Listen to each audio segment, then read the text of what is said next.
Olá, alunos do nono ano B, tudo bem com vocês? Saudades.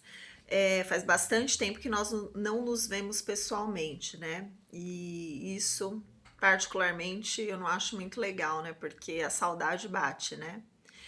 Bom, pessoal, eu espero que vocês estejam bem, né? Se cuidando aí durante todo esse período. E hoje é a nossa primeira aula, né? Gravada. Falando sobre o segundo bimestre. Bom, então vamos lá, pessoal. Como todos vocês já sabem, nós estamos usando a sala Google, né? E também a plataforma Plural. Então, o que é que vai acontecer? Pelo menos na minha matéria, né, em geografia, como que eu vou trabalhar com vocês? Como que nós iremos trabalhar? Eu pretendo fazer as aulas gravadas, as aulas explicativas, explicando todo o conteúdo, né, gravadas, e vou deixar exercícios sobre a explicação que eu deixei, tá? Vocês acompanhem lá, ou no plural também, né? O plural eu vou deixar hoje, por exemplo, eu vou solicitar uma atividade do plural. E aí o que vai acontecer? Depois de nós termos concluído, né, a explicação do capítulo, eu vou estar marcando uma live para que a gente possa aí estar esclarecendo as dúvidas do capítulo e corrigindo todas as atividades necessárias, ok? Então, à medida que vocês forem assistindo a aula, peguem a apostila, peguem o caderno, uma caneta, vá fazendo todas as anotações necessárias, porque daí quando nós nos encontrarmos, aí nós vamos esclarecer todos os pontos que não ficaram claros para vocês, ok? Bom, em relação à avaliação, eu vou deixar no mural, mas enfim, mas eu vou deixar também já aqui com vocês, já vou explicar. Em P1, na P1, né, referente a P1, como nós não temos mais as provas tradicionais, nós vamos fazer da seguinte maneira: eu vou deixar uma lista de exercício, né, com o capítulo 5 e 6, mas isso, né, vai lá pro início do mês 6, e aí assim que eu terminar os dois capítulos eu já vou passando a lista de exercícios que vai valer pela P1, tá? E todas as atividades que vocês forem fazendo, a gente já sabe que vai valer ponto, né? Como na sala de aula normal. Tudo que eu solicitar para vocês e vocês forem entregando, eu vou somando aqui a nota de vocês. Bom, e depois para P2 eu vou solicitar o seminário de todos os capítulos, como nós temos o costume de fazer em sala de aula. No seminário, como é que vocês irão apresentar? Em uma live. Então, nós vamos marcar a live e aí vocês estarão apresentando. Pode ser também que, para facilitar, a gente pode estar conversando aí, quando a gente for marcar aí a nossa live, aí que estiver próximo do seminário, nós podemos sentar e conversar e verificar o que é melhor. De repente, vocês têm uma outra sugestão de apresentação, porque eu acho que a live vai ficar um pouco extensa, né? Então, pode ser que seja um vídeo gravado, enfim, nós podemos ver aí como é que a gente pode se organizar em relação ao seminário, ok? Bom, e aí ao longo da explicação do conteúdo, eu vou passando para vocês também pesquisas, né, referente ao tema trabalhado, normal como em sala de aula. Tudo bem, pessoal? Bom, então vamos começar então, pessoal, pelo continente asiático. Se vocês perceberem, esse bimestre nós temos aí 5 capítulos, então, apesar assim que o primeiro eu já vou explicar hoje, porque ele é curto, né? E aí eu já vou dando um resumo para vocês, porque é claro, pessoal, que não tem como eu ficar também enchendo vocês de muitas palavras, porque senão vocês não vão conseguir absorver o conteúdo, mas eu vou tentar ser o máximo, né, o mais didática possível aqui, focando nos aspectos principais de cada capítulo, ok? Mas aí vocês vão dando feedback, tá, gente? Vocês, na nossa live lá, professora, olha, eu achei isso, eu acho melhor isso, aquilo, então nós vamos aí nos falando pra gente poder acertar aí a melhor forma para todos nós, ok, pessoal? Saudades, viu, demais. Bom, molhar o bico e lá vamos nós. Bom, gente, já aqui na página 218 da apostila, nós temos aqui Ásia, aspectos naturais. E daí nós já temos várias imagens aí que com certeza a gente, né, nós já vamos ter uma noção que o continente asiático, ele tem uma grande diversidade aí climática, de paisagem, enfim. Por que, pessoal, que isso acontece no continente asiático assim de uma maneira muito gritante, né? Porque o continente asiático, ele é o maior dos continentes, né? Para você ter ideia, ele é cortado pelo Círculo Polar Antártico, pelo Trópico de Câncer e pelo Equador. Então, só aí já dá para a gente ter uma noção da extensão e também da diversidade também climática, né? Daí a gente já tem uma noção. Bom, então vamos então para a página 218 então. Então vamos começar falando que a Ásia ela está completamente situada, gente, no hemisfério norte, né? Ela é cortada pelo Círculo Polar Ártico, pelo Trópico de Câncer, pelo Equador. Ela está localizada no hemisfério norte e também hoje, atualmente, ela é dividida em 48 unidades políticas, né? Então vocês podem ver aqui no mapa abaixo, né, a divisão, os limites e a divisão política aqui do continente asiático, né? Então vocês podem observar que ela é bastante, né, é bem grandioso o continente. Bom, vamos lá. Vamos começando então pelo relevo e a hidrografia, gente. Aí começando aí na página 218. Quando nós falamos em relevo e hidrografia, nós vamos falar sobre 3 regiões: a norte, sul, sudeste, leste, aliás, 4, e oeste e sudoeste, ok? Então, nós vamos falar sobre essas 4 regiões, então, que nós vamos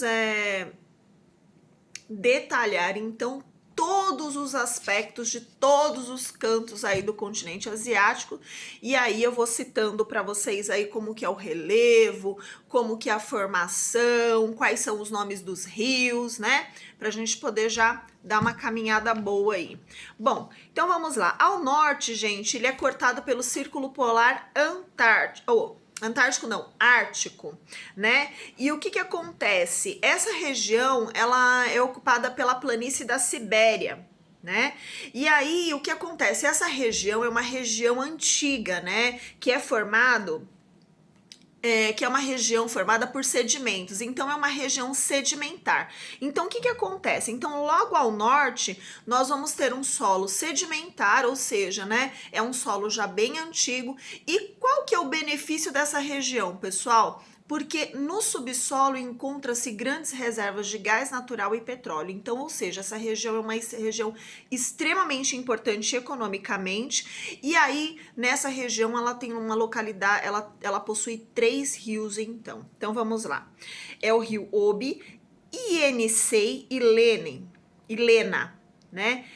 Todos esses 3 rios, pessoal, eles são extremamente importantes, como nós sabemos, né? É importante para agricultura, né? Para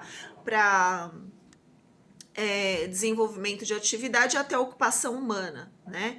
Então, o que vai acontecer? Esses rios, eles sofrem enchentes em todas as primaveras esses rios, eles sofrem enchente, então também ajudando aí a parte da fertilização do solo, ok? Bom, vamos então para a região sul. A região sul, aqui na página 220, é a parte... a maior parte dessa região, ela tem grandes altitudes. Por quê? Porque tem várias cadeias de montanhas. Então, uma delas, que é a mais elevada do mundo, é o Himalaia, tá? E essa cadeia, ela está localizada aqui ao sul do continente asiático, né? Então, como que foi formada, então, pessoal, como que foi formada, então, a Cordilheira do Himalaia? Ela foi formada, né, depois do grande continente, né, começar a sua divisão, a placa indiana, ela foi responsável pelo choque, né, e aí formou-se, então, o conjunto aí, a cadeia de montanhas do Himalaia, né? Então, para você ter ideia, ela tem aí altitudes de 7.000 metros, muito alto, né? Lembrando que a altitude, pessoal, é a medida vertical a partir do nível médio do mar, ok? Bom, então vamos lá. Então, nessa região, então, destaca-se o Everest, né, que é entre o Nepal e a China, né, que são pontos altos, né, do planeta. Então, você tem aí, nessa região ao sul do Himalaia, estão localizadas as planícies, onde tem os dois grandes rios extremamente importantes para essa região, que é o Hindu e o Ganges. Esses dois rios, pessoal, eles também têm uma formação sedimentar e eles também promovem, né, solos férteis aí para a região, favorecendo a ocupação humana e também a agricultura. Beleza? Então, essa é informação importante aí dessa região aí da fase do sul. Vocês estão vendo que tá bem resumidinho, né? Bom, a parte sudeste e leste, gente. Então, essas daí também, né, é constituída por montanhas, né, que se formam ali junto ao Himalaia e também possuem grandes vales fluviais, né, com destaque aí para o rio Mekong, né. Então, ela aparece aí algumas elevações vulcânicas de origem vulcânica. É uma região também que inclui, né, o Círculo de Fogo do Pacífico, que é uma região aí onde tem várias ocorrências, né, de atividades vulcânicas, de terremoto, por isso é chamada de Círculo de Fogo, tá? Bom, as suas planícies, né, ou seja, né, as planícies aí então da região sudeste e leste, elas apresentam um solo bastante fértil. Por quê? Porque por ser uma região estável e com muitas atividades vulcânicas, as lavas, né, basálticas, elas vão favorecer então a fertilização do solo. Então, essa é a parte sudeste e a parte leste é formada pelo Japão, que também inclui essa área também estável do Círculo de Fogo, né? Essa região leste, ela sofre mais de 1.200 abalos sísmicos por ano. Então, ou seja, daí já dá pra gente ter uma noção de por que os japoneses se preocupam, né? Se preocupam tanto em construir vários prédios, né? Com estruturas, né? Com diversas... utilizando várias tecnologias para minimizar aí os impactos dos abalos. Bom, pessoal, até aqui, beleza? Bom, então, aqui nós vimos, então, a parte sudeste, que é onde o negócio vai ficar meio estreito aí por conta dos abalos sísmicos, por conta do círculo de fogo, né? Das atividades vulcânicas. E aí, você vai ter aí também muitas planícies sedimentares, né? E cortadas por dois rios, né, importantíssimos, que é o Rio Amarelo e o Rio Azul. Então, aqui você tem uma foto logo abaixo, que é o Rio Amarelo, né, que ele é importantíssimo porque ele ajuda aí na questão da agricultura da China, né, e também fica aí ao lado de uma das regiões mais populosas do mundo, né, então o interior é principalmente agrícola. Ok? Então, essa região aqui onde é cortada por esses rios aqui na China, eles são voltados mais para a agricultura. Bom, oeste e sudoeste, vamos lá, ainda na página 221, né? Você tem aí o Oriente Médio, gente. O Oriente Médio também é uma região já de planaltos de origem sedimentar antiga. Então, por eles serem formados também por conta serem formados de fundo, né, pelo fundo de oceanos antigos, de mares antigos, o que vai acontecer? Esses sedimentos também vão favorecer, gente, bastante decomposição orgânica no subsolo, que vai originar o quê? As reservas aí de petróleo. Então, aí é onde está localizado as grandes reservas de petróleo do mundo, ok? Então, é um local de baixa altitude, né? Diferente aí da parte sul, que aí nós temos o Himalaia, né? E alguns conjuntos de montanhas. Essa parte aqui já não. Então, o que nós vamos ver aqui, né? Além das maiores reservas de petróleo aí por conta desse solo também sedimentar. nós temos dois rios importantes também, que é o rio Tigre e Eufrates, né?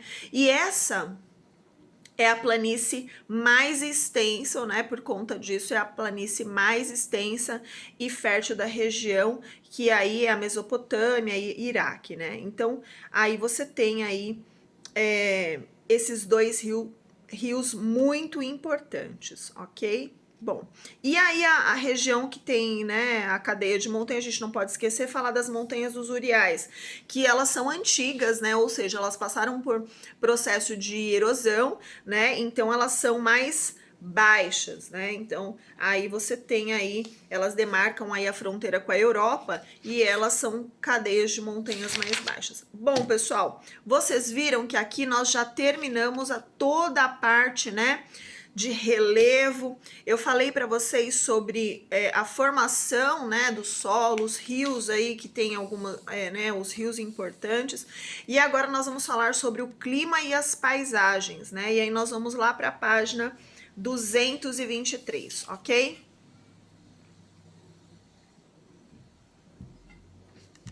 Bom, então vamos lá, gente. Nós sabemos que existem vários fatores que influenciam o clima e a vegetação. Beleza, pessoal? Então vamos lá. A latitude. O que é a latitude, gente? É a distância da linha do Equador, como eu já falei, né? Então, ou seja, quanto maior for a latitude, mais frio estará, porque mais distante da linha do Equador vai estar. Então, os países, né, que estiverem mais ao sul, consequentemente, vão ter aí uma temperatura mais elevada. E ao norte, né, basicamente aí pelos ventos polares, bem mais frio, né? Então vamos lá.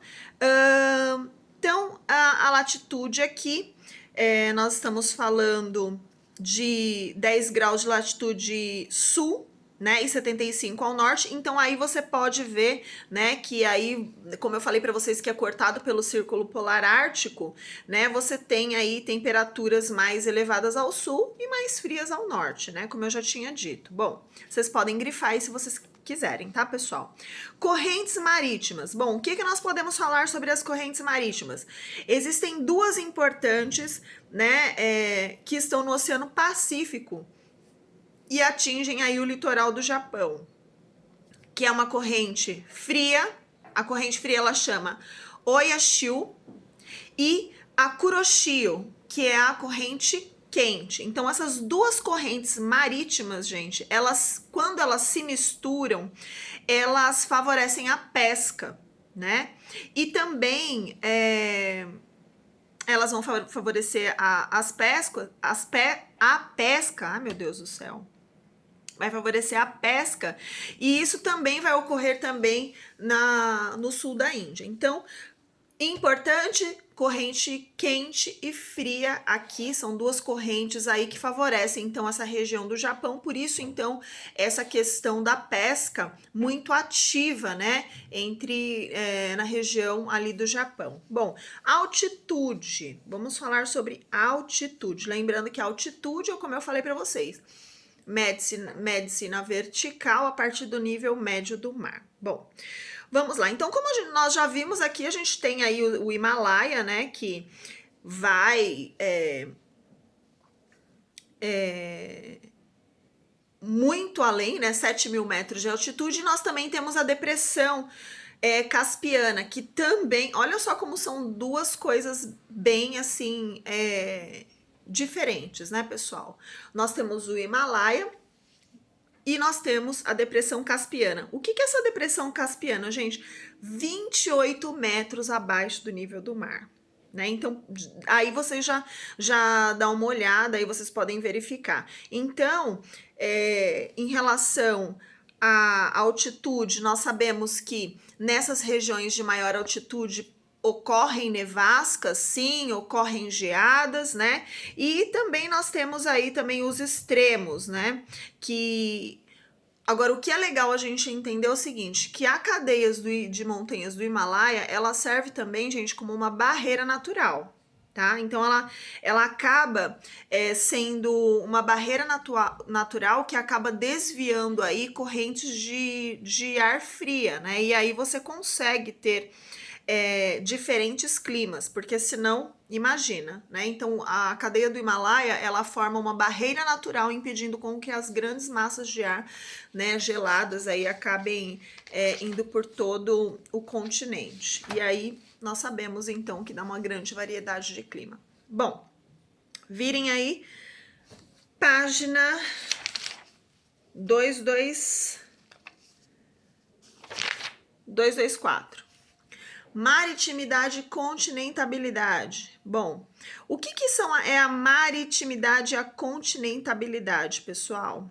O que vai acontecer? Isso daí nós estamos falando sobre as áreas que estão mais próximas, né, do litoral, são áreas que contêm a umidade, um pouco mais de umidade do ar, né? E aí quando você vai entrando, né, você vai indo para os interiores, você tem aí menos umidade do ar e por isso uma elevação de temperatura um pouco maior, né? Então, essa questão também que vai implicar também nos verões, né? Que vai acabar aumentando as precipitações, né? Essas correntes aí de ar, né? Então você tem aí na parte costeira que é influenciado, o clima ele é amenizado aí pela umidade do ar. Agora tem algumas regiões que sofrem bastante em relação com as precipitações, então os volumes mensais de chuvas aí, né, tem uma grande diferença aí por conta da maritimidade. Bom, então, lembrando maritimidade, gente, olha só, em direção ao interior, influencia diretamente, interior, menos chuva, e áreas mais próximas ao litoral, mais chuvas por conta da umidade, ok? Ser um pouco maior. Bom, massas de ar, página 224. O que vai falar aqui, gente? Nessa região, você tem a massa polar ártica, que vocês podem até grifar aí, olha. E o que acontece? Ela vai atuar aí na planície da Sibéria e ela vai se deslocar aí ao norte, né? Aliás, ao sul, né? Em direção à cordilheira do Himalaia e ela vai ser barrada. Então, o que vai acontecer? Essa massa, ela vai provocar, gente, fortes quedas na temperatura. Então, essa massa de ar aí polar ártica, ela que vai ser responsável pelas geadas, pelas quedas de temperatura na região do continente asiático. E aí, como você tem aí a cordilheira do Himalaia, como eu já falei para vocês, que ela funciona aí como uma barreira natural, o que vai acontecer? Ela vai fazer com que o outro lado, né, seja um clima bem diferente. Aí você tem os monções. O que são os monções, gente? São uma outra massa, né, que vai influenciar diretamente no verão. Então, o verão na região, né, nos períodos de verão, essa massa, né, de monções, o que vai acontecer? Ela vai favorecer muitas chuvas, né? Então, muita chuva mesmo. Aliás, é uma das regiões que tem até mais para frente nós vamos ver problemas aí em relação a inundações, né? Porque deixa eu ver aqui, ó, já na página 226 vai falar, né? Vai falar sobre essas inundações porque chove assim um volume assim muito grande nos verões, acabam trazendo bastante problemas aí para essa população, tá? Então, quando é no inverno, esses ventos monções, eles vão se inverter, né? Soprando aí para o mar e reduz a massa a quantidade de chuvas aí e a umidade. Só que nos verões, pessoal, é isso aí que eu falei para vocês. O vento de monções, então, ele vai agir de forma bastante rigorosa, ok? E aí tem vários exercícios aí que vão falar sobre os ventos de monções, porque essas massas de ar aí, elas realmente provocam grandes mudanças aí, né? Provocando aí chuvas torrenciais, né? Bom, vamos para o extremo norte, né? O extremo norte. O que vai acontecer aqui no extremo norte, gente? Clima subpolar. É aquilo que eu falei. Quanto mais distante da linha do Equador, muito mais frio. Então, o clima aqui é subpolar, né? Então, os invernos são longos, tem geadas, nevascas, né? Então, assim, os verões são curtos e bem amenos, ou seja, não conseguem, assim, eles tem lugares que são mais altos que não conseguem derreter a neve. Então, quando se derrete aí, não tem como. Mesmo nos verões aí, próximos aos lugares polares, eles até acabam tendo derretimento de gelo, mas não consegue ter um derretimento de gelo total, porque é um verão que, para nós aqui, é inverno de rachar. Bom, vamos lá. Então, o que vai acontecer?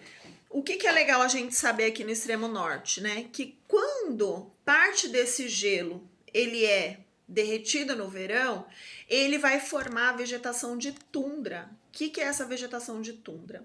Ela vai ser responsável pelos musgos e líquens, né? Que faz parte aí do tipo da vegetação. Então, o que é importante essa tundra? Ela é importante para produção de madeira e celulose. Então, aí nesse pequeno, quando nos verões, que não são verões como nós estamos pensando que aqui no Brasil, tá, gente? É um verão assim bem ameno mesmo, né? E aí o que acontece? Ele parte, né, do gelo se derrete, né? E aí forma aí essa tundra, essa vegetação característica de tundra, e aí você tem os musgos, líquens e favorece aí a parte de produção de madeira e celulose, ok? Bom, então região massas de ar, extremo norte falamos, Oriente Médio.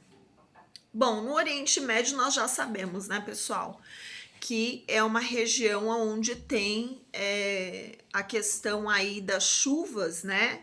E existe também um deserto. Então a característica aí é um deserto semiárido, né? Para você ver como que muda aí, né? A característica das regiões, né? Então a cobertura vegetal ela é escassa, possuem aí alguns oásis, né, por conta dos rios subterrâneos, né, e aí você consegue ter alguma coisa, mas assim, é mais o clima semiárido mesmo, com dificuldades aí bastante em, né, a dificuldade em chuvas, né, é bem mais complicado. Bom, região sul e sudeste. Região sul e sudeste, gente, também vai pegar aquela área lá que eu falei para vocês, né? Elas são cortadas pela linha do Equador, então daí você já tem uma região que o clima ele é muito parecido com o da Amazônia. Nós temos aí os ventos de monções, né, no verão, como eu falei para vocês, que atuam aí com bastante chuvas. Você pode ver aqui até uma foto aqui na apostila aí de um carro nadando, né? Vários carros, aliás, nadando.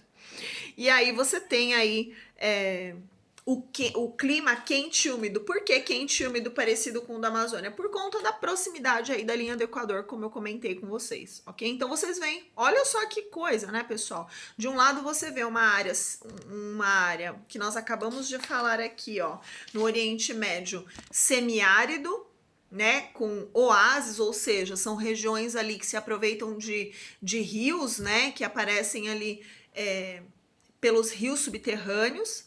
E aí você já tem aqui no sul e sudoeste, mais próximo da linha do Equador aí, a ação dos ventos de monções gerando toda aí essa chuva intensa, e também por conta da sua localidade, você tem aí próximo ao hemisfério, você acaba tendo aí um clima mais quente e úmido, né? Ou seja, o clima equatorial, ok? Bom, vamos lá.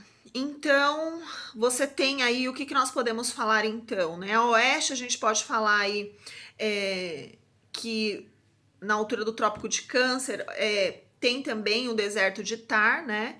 Que é uma faixa do oeste da Índia, né? Então lá também as chuvas, né? Eles recebem menos chuvas, essa parte da Índia, né? E vamos então agora, né? E aí nessa região apresenta, olha só que engraçado, né, pessoal? Aí já nessa mesma região sul e sudoeste a gente nós já conseguimos observar aí essa diferença, né? Um lugar onde o clima é um clima equatorial, quente, úmido, né? Que nos verões é acometido aí pelo vento de monções aí com grandes precipitações, grandes volumes de precipitações. E aí você vai então mais né, para o deserto ao oeste da Índia, você vê aí o deserto de Thar, que o nome já diz, né, pessoal, deserto, então significa que a umidade do ar ela é relativamente baixa, né? Bom, a China, para a gente finalizar aqui esse capítulo, né? Então, ela tem uma influência, né, por conta aí da continentabilidade, por conta da presença do Himalaia, né? Ela tem um clima desértico, né, como na região, no interior, aliás, e na região, por exemplo, da Mongólia, né, tem o deserto de Gobi, né? Então, no verão, os degelos, assim como eu comentei com vocês, no verão, o degelo das montanhas, né, formam alguns rios temporários, né? E aí você tem no Tibete a elevada altitude, né, da massa de ar fria, que aí é considerado o clima frio de montanha. Então, aqui vai determinar o clima, né, no Tibete, o clima frio de montanha, pessoal. Então é isso, né? Então aqui na China nós vamos ver então novamente, né, a influência da continentabilidade aí, da presença do Himalaia, né? E aí você tem no interior, mais no interior é aquilo que eu falei, mais no interior um clima mais desértico, né? Por exemplo, aí cita aí o deserto de Gobi. E no verão você tem aí o degelo de algumas montanhas, né? Olha que coisa, né, pessoal? Como que o nosso planeta ele é maravilhoso, né? Como o planeta Terra ele é maravilhoso. Quando a gente começa a observar tantos detalhes assim, né? Essa diferenciação, né, de locais, né? Você vê dentro de um mesmo continente quanta diversidade climática, né? E você vê que uma cordilheira, né, um conjunto de montanhas ele pode influenciar tanto no clima assim, né? Fazendo com que uma parte seja um frio absurdo e na outra, né, você tem aí um verão, né? Um verão gostoso, né? Você consegue ter mais chuvas, enfim. Bom, o que vai acontecer então, gente? Aqui nós temos nós temos um mapa aqui e vai falar sobre a Ásia, paisagens vegetais originais. Então tem várias paisagens aqui que nós podemos notar, né? Consequentemente, aqui vai abranger. Olha só, pessoal, é tão diversificado o continente asiático que nesse continente ele vai conseguir abranger todas as vegetações, todas as paisagens, né, existentes, vai conseguir aí sintetizar aí, vão conseguir ser encontrados aqui no continente asiático. Bom, pessoal, eu espero poder ter ajudado nesse capítulo. Qualquer dúvida que vocês possam ter, anotem aí, por favor, né? Qualquer fala que vocês não tenham tido entendimento, anotem e nós vamos estar tirando as dúvidas na live, ok? Então, um bom restinho de tarde para vocês, que Deus os abençoe. Beijo!